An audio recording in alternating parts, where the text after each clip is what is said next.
बेकसूर है। इसकी शादी साम से मत करवाओ। या साम पता नहीं मेरे साथ क्या करेगा। रामेश्वर रोज की तरह अपने खेत में काम कर रहा था। वह कुदाल से खेत में मिट्टी खोद रहा था। उसे नहीं पता था कि जिस जगह पर वह खुदाई कर रहा है उस जगह नाग का परिवार रहता है।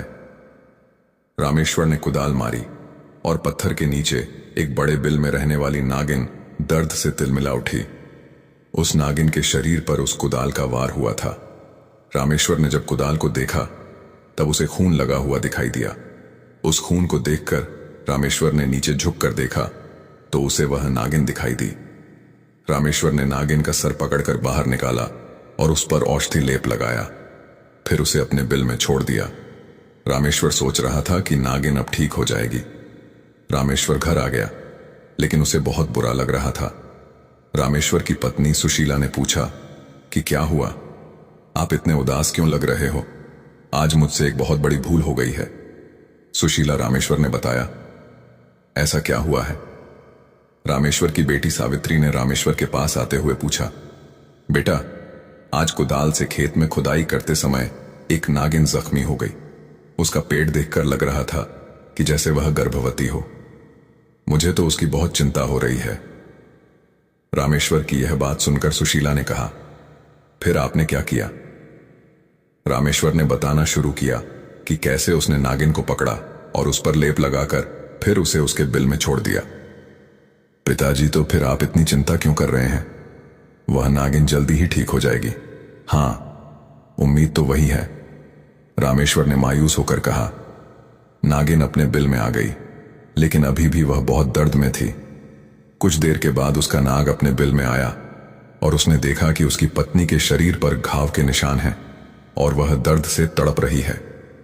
नागिन गर्भवती थी और कुछ ही दिनों में अपने अंडे डालने वाली थी। नाग को अपनी पत्नी की हालत देखकर बहुत गुस्सा आया। उसने नागिन से पूछा कि यह सब कैसे हुआ। तब नागिन ने उसे रामेश्वर के बारे में बताया। नाग गुस्से से फुफकारने लगा। उसने यह ठान लिया कि जिस रामेश्वर की वजह से उसकी प्यारी पत्नी की ऐसी हालत हुई है उसे नहीं छोड़ेगा। अगले दिन नाग धीरे से बिल से बाहर आया और छुपकर देखने लगा। तब सावित्री खेत में रामेश्वर के साथ काम कर रही थी।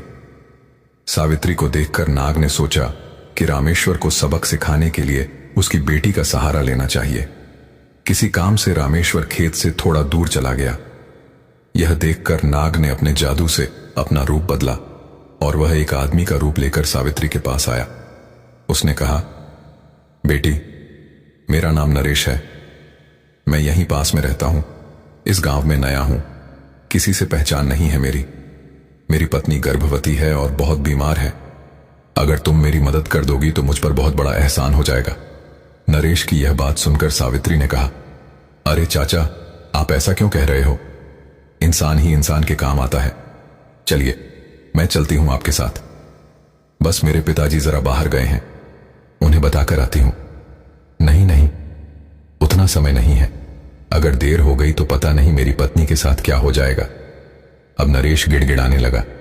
यह देखकर सावित्री ने सोचा कि ठीक है, पिताजी को वापस आने के बाद बता दूंगी। अभी इनके साथ जाना बहुत जरूरी है। सावित्री नरेश के साथ जाने लगती है। उसके ही खेत के कुछ दूर जाने के बाद नरेश कहता है, रुको, यही मेरा घर है। उसकी यह बात सावित्री को बहुत अजीब लगती है। उसे समझ नहीं आता कि उसके ही खेत में नरेश का घर कैसे हो सकता है। चाचा, यह तो हमारा खेत है, यहां आपका घर कैसे हो सकता है? मुझे आपकी बात कुछ समझ नहीं आई। सावित्री की यह बात सुनकर नरेश ने अपने जादू से फिर अपना रूप बदला और वह अपने असली रूप में आ गया। अपनी आंखों के सामने एक बहुत बड़े नाग को देखकर सावित्री डर के मारे कांपने लगी। नाग ने अपना बड़ा मुंह खोला और सावित्री को अपने मुंह में लेकर बिल के अंदर चला गया। बिल के अंदर नागिन को जख्मी हालत में देखकर सावित्री समझ गई कि उसके पिताजी से गलती से जिस नागिन को घाव हुआ था यह वही है।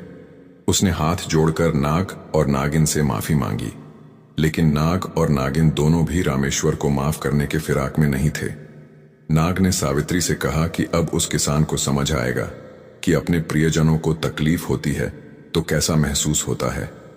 सावित्री को लगा कि अब वह दोनों उसे 10 लेंगे और उसकी मौत हो जाएगी। सावित्री हाथ जोड़कर उन्हें कहने लगी कि उसे मत मारें। तब नाग ने कहा कि वह उसे मारेंगे नहीं, पर जब तक गर्भवती नागिन के अंडे सही सलामत बाहर नहीं आते तब तक उसे नागिन का ध्यान रखना होगा। सावित्री के पास हां कहने के सिवा और कोई चारा नहीं था। वह वहीं रुक गई। इधर खेत में रामेश्वर सावित्री को आवाज देकर थक गया, लेकिन उसकी पुकार पर सावित्री नहीं आई। तब वह घर वापस आ गया। घर आकर उसने सुशीला से पूछा कि सावित्री कहां है। तब सुशीला ने बताया कि वह अभी तक घर नहीं आई है। सावित्री को लेकर दोनों बहुत परेशान हो गए। रामेश्वर ने पूरे गांव में सावित्री को ढूंढा, लेकिन उसे सावित्री कहीं नहीं मिली। मिलती भी कैसे? सावित्री ऐसी जगह पर थी जहां कोई नहीं पहुंच सकता था। कुछ दिन बीत गए। नागिन ने अब अपने अंडे अपने शरीर से बाहर निकाले। सावित्री ने कहा कि अब मुझे अपने घर जाने दीजिए। नागिन ने कहा कि नहीं, अभी नहीं। अभी तक तुम्हारे पिता को पूरी सजा नहीं मिली है। जब तक मेरे बच्चे अंडों से बाहर नहीं आते तब तक तुम यहीं रहोगी। सावित्री चुप हो गई और नागिन के बच्चे अंडे से कब बाहर आएंगे उसका इंतजार करने लगी। फिर कुछ दिनों के बाद नागिन के अंडों का छिलका टूटने लगा। नागिन समझ गई कि अब उसके बच्चे बाहर आने वाले हैं। बिल में अंधेरा था, इसलिए नागिन ने मिट्टी का एक दिया सावित्री को जलाने को कहा और सावित्री उस जलते दिए को लेकर खड़ी हो गई। कुछ देर के बाद एक एक करके छिलके टूटने लगे और नागिन के बच्चे अंडों से बाहर आ गए। सभी बच्चे बिलबिलाने लगे और सावित्री के पास जाने लगे। उन बच्चों को ऐसे बिलबिलाता हुआ देखकर सावित्री डर गई और डर की वजह से सावित्री के हाथ से वह जलता दिया नीचे गिर जाता है, जिससे नागिन के बच्चों की पूंछें जल जाती हैं। यह देखकर नाग और नागिन दोनों बहुत गुस्सा हो जाते हैं। इससे पहले कि नागिन कुछ करे, सावित्री हाथ जोड़कर उनसे माफी मांगने लगती है और अपने घर वापस जाने की अर्जी करती है। नाग को उस पर दया आती है और वह उसे बिल से बाहर छोड़ देता है। अब सावित्री अपने घर चली आती है। उसे देखकर रामेश्वर और सुशीला दोनों खुश होकर उसे गले लगाते हैं। रामेश्वर सावित्री से पूछता है कि इतने दिन तुम कहां थी और किस हाल में थी। तब सावित्री सब सच बता देती है, जिसे सुनकर विश्वास करना भी रामेश्वर और सुशीला के लिए मुश्किल हो जाता है। रामेश्वर कहता है कि ठीक है, जो हुआ वो हुआ। अब नाग और नागिन ने तुम्हें वापस भेज दिया, इसका मतलब है कि उन्होंने मुझे माफ कर दिया। मेरी वजह से तुम्हें बहुत मुश्किल सहनी पड़ी बेटी। रामेश्वर सावित्री से माफी मांगने लगता है। तब सावित्री उसके गले मिलती है। ऐसे ही कुछ महीने बीत जाते हैं। इधर बिल में नागिन के बच्चे बड़े हो रहे थे। नागिन के बच्चों ने एक दिन देखा कि उनके माता पिता की पूंछें लंबी हैं, लेकिन उनकी पूंछें छोटी और जली हुई हैं। यह देखकर नागिन के एक बेटे ने पूछा, ऐसा क्यों मां, हमारी पूंछें ऐसी क्यों हैं? तब नागिन ने बताया कि कैसे रामेश्वर ने उसके शरीर पर घाव किया था और सभी बच्चे मरते मरते बचे थे, और फिर सावित्री के हाथ से दिया गिरने की वजह से उन बच्चों की पूंछें जल गई थीं। यह सुनकर सभी बच्चे गुस्सा हो जाते हैं और फिर सावित्री से बदला लेने की बात करते हैं। नागिन की बेटी अपने भाइयों को एक योजना बताती है। सभी एक दिन छुपकर देखते हैं कि रामेश्वर का परिवार किस समय खेत में काम करता है। नागिन की बेटी एक दिन सुंदर लड़की का रूप लेकर सावित्री से मिलती है और उसे अपना नाम मालती बताती है। कुछ दिनों में सावित्री और मालती की बहुत अच्छी दोस्ती हो जाती है। मालती अब अक्सर सावित्री के घर आने जाने लगती है, लेकिन वह कहाँ रहती है यह अब तक किसी को पता नहीं था। एक दो बार जब सावित्री ने उससे उसके घर के बारे में पूछा था, तब उसने बात को टाल दिया था। ऐसे ही एक दिन उसके जाने के बाद रामेश्वर और सुशीला ने सावित्री से पूछा, तुम्हारी यह सहेली मालती बहुत प्यारी है, लेकिन वह अपने बारे में कभी कुछ नहीं बताती है। कहाँ रहती है, उसके माता पिता कौन हैं, क्या करते हैं, हमें कुछ भी पता नहीं है। उनके इन सवालों के जवाब सावित्री के पास भी नहीं थे। उसने बस उन दोनों